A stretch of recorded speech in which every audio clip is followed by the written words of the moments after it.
Malota lava mai, this is Pacific Waves from RNZ Pacific. Kuau Susana Suisuiki. Coming up. We have schools that we have to relocate them because of the problem from climate change. Climate change and New Caledonia are top of the agenda for Pacific Leader Summits in Nuku'alofa. Also, Tonga's government urged to prioritise recycling. And later on, when our people leave home, they live in a structured environment where we have social structures. Pacific community leaders in New Zealand want more pastoral care for seasonal workers.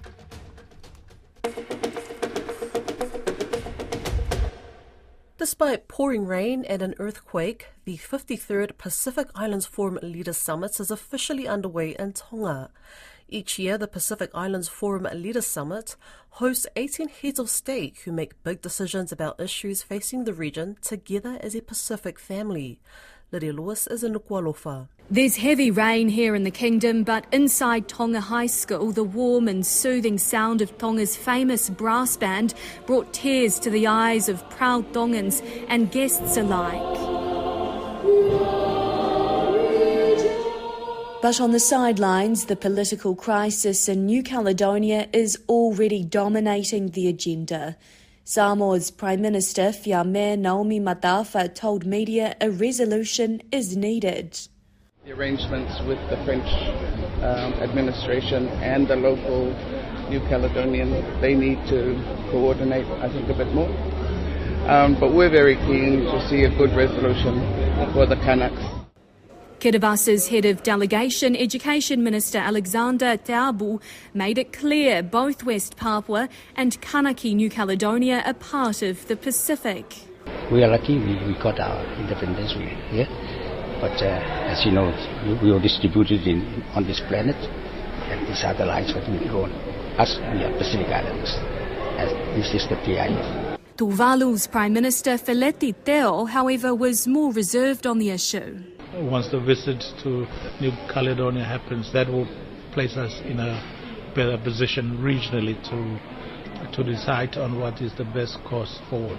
It's been just over 3 months now since violence broke out in New Caledonia with no solution.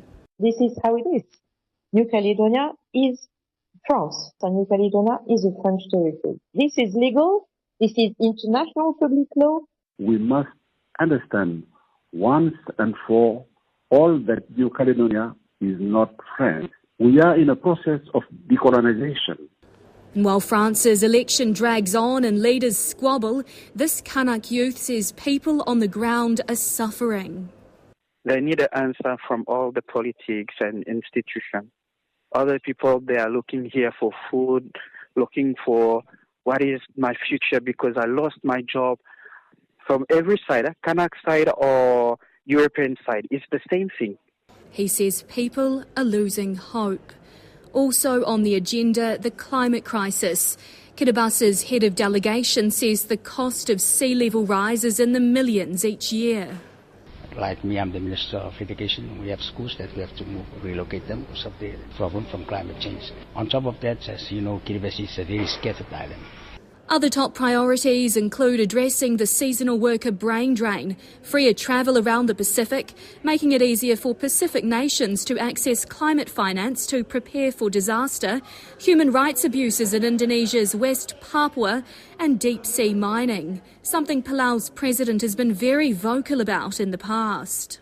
We believe that you should use science and data to make informed decisions about whatever you're doing, whether it's Fukushima releasing Alps water or deep-sea mining. And we feel that there's not enough data out there yet, so we've continued to ask for a moratorium. For Tonga, it's a big deal to host this major regional summit, bringing an influx of upwards of 1,000 guests and a much-needed cash injection. It helps locals like Betsy Lori, a single mum of 8 who works 6 days a week at Talamahu Market to support her children in higher education. Yeah, it's so tough to stay here in Tonga because my father was passed away, so they give me the little shop for me to sell things here so that I can survive with my kids. I have 5 girls and 3 boys. But the girls studying so hard to receive good results because I work hard for them. She says she spent a lot of money and time applying for visas to the US, Australia and New Zealand, and she would like Pacific leaders to consider visa-free travel for people like her. We will have more updates from Lydia Lewis on PIF throughout the week.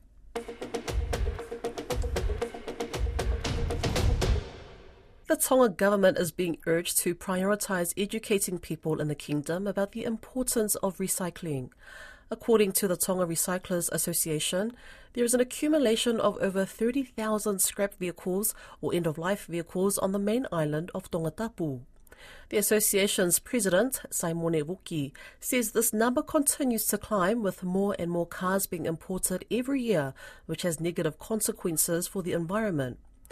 Mr. Vuki says the government in Tonga needs to make all forms of recycling a priority. Simone Vuki spoke with Grace Vivai, who began by asking him how he got into scrap metal recycling. I used to live in Australia, and because recycling was never in my mind. I'm an economist by trade. Went with my family to where I was born in Hawaii, and I found out there that my relatives were using the solar batteries, and they used them to anchor their boats. I tell you, I was really sad to see that. So from that day onward, it changed my life. I went back to Australia and packed my bags and moved back to Tonga. How bad is the end-of-life vehicle crisis there in Tonga? End-of-life vehicles, PET plastic bottles, e-waste. There is a lot of environmental problem from this waste.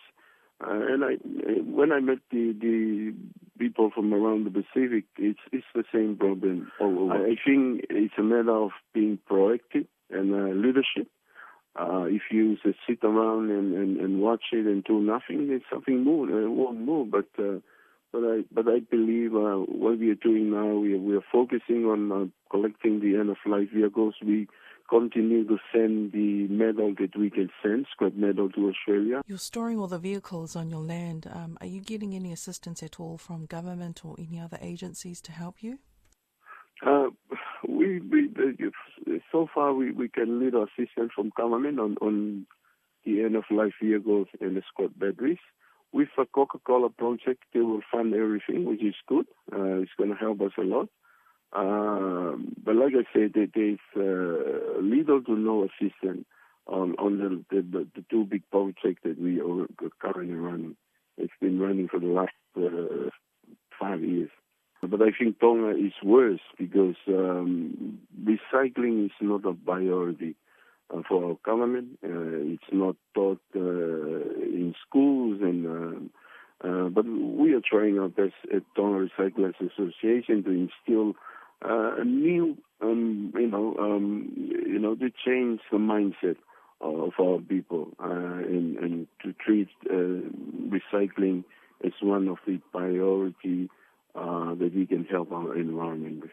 Recycling in Tonga is still very primitive, which means people are not really, they don't understand what is recycling, why it's so important to recycle. We'll try our best to educate our people, but even our government don't understand it. I'll tell you this. Pasifika church and community leaders in the Bay of Plenty are urging Pacific governments sending their citizens to participate in New Zealand's recognised seasonal employer scheme to appoint spiritual leaders and liaison officers to accompany them overseas. Last week, the first ever sports festival for Pacific RC workers in the region was held at Mount Maunganui, with hundreds of workers from a number of Pacific Island countries taking part. Iliesa Tora was at the event and spoke to stakeholders about some of the ongoing issues with the labour mobility scheme. The New Zealand government has just announced a raft of changes to its RSC scheme, including increasing the quota for Pacific workers, allowing workers a multi-entry visa and access to more training opportunities. The majority of the changes have been welcomed by employers and workers alike, but some stakeholders say a lot more needs to be done by the island countries to ensure their workers settle in well and are able to perform to their full potential. Katikati Baptist Church pastor Patrick Rounds says it is critical to have a spiritual leader accompanying workers to ensure there is a smooth transition for workers into their new living environment and the local community. Pastor Rounds says he has seen the scheme grow over more than a decade and believes having people that can provide advice to workers on the ground is a must. It is very important. I think it is very important. When our people leave home, they live in a structured environment where we have social structures. And when they come here, I think as governments, we have a responsibility to ensure that we try to, as much as possible, replicate that sort of structure here. Have somebody appointed to be a spiritual director or a spiritual pastor for them. And I think it is, I think it's really important, very, very important. He says Pacific RSC workers are commonly referred to as the backbone of the horticulture and viticulture industries. But their positive impact on local communities is more than just economic. I think they are a very vital part of our community, and without them, our industries won't survive. They have really contributed in a positive way, in a very positive way to our community, not just in economic sense, but also in the cultural sense, and also in a spiritual sense. They bring their faith with them when they come here, and it brings a new life to small congregation churches. The Chief Executive of the Pacific Island Community Trust in Tauranga, Esther Martin, says workers must also be assisted with their contracts so they understand what they are signing up for. Ms. Martin says workers also need some basic understanding of the laws in New Zealand and how they differ from their home countries. I think it's important that for any workers that are coming to New Zealand, that they actually understand the work that they are coming to. They've been explained the laws of New Zealand, because some of our workers do break the law here and are sent home. And so I think it's important that they understand what they can do, what they can't do. She says the Trust are working on a pastoral care pilot project with workers from the Solomon Islands aimed at reducing accidents. Sometimes the accommodation is 40 or even an hour away from where they work, and then they're expected to drive. So that's 12 hours on their feet and then another hour and a bit to drive. So for us, it's the health and safety.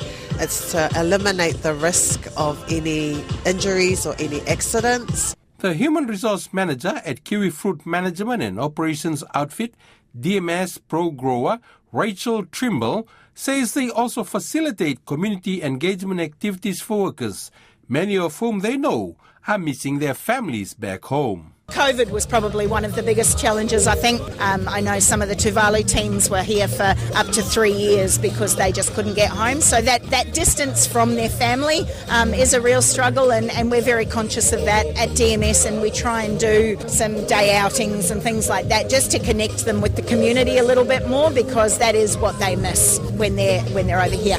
However, as much as improvement is needed to support workers, a Ni Vanuatu RSC worker, Colin Shim, who is on his first work tour with Bay Kiwi Fruit, says he believes workers also need to be honest with themselves and set goals with their families before they leave their countries for New Zealand. Okay, my message to all those RSC workers or who are still yet to come, make sure you prepare and set your goals before you come here.